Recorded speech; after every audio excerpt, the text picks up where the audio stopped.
Leader కావాలంటే పైస బలం కులబలం నలుగురిలా పతార ఉండాలి. అంతకు మించి గట్టి నోరుండాలి. అవతల పార్టీని పొట్టు పొట్టు తిట్టాలి. ఎంత తిడితే అంత తోపు లీడర్. అవతలను ఎంత గట్టిగా అరుచుకుంటే పార్టీల అంత పతార. ఇది అందరికి తెలిసిన ముచ్చటే.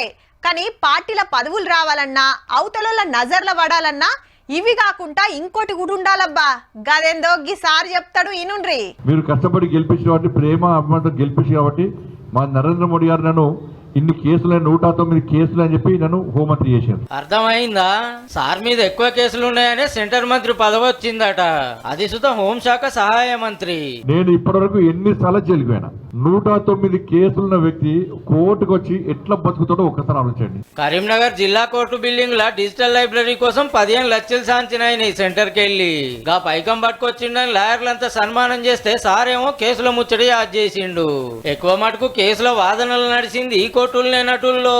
పాత సర్కార్ల గిన్నిగానం ఎందుకు పెట్టిండ్రో గాని పెద్ద లీడర్ కావాలి పెద్ద పదవులు రావాలంటే బగ్గ కేసులుంటేనే అవుతామని కడవలంతా గదే ఫాలో కాగల. జరా చూసుకోండి సారు.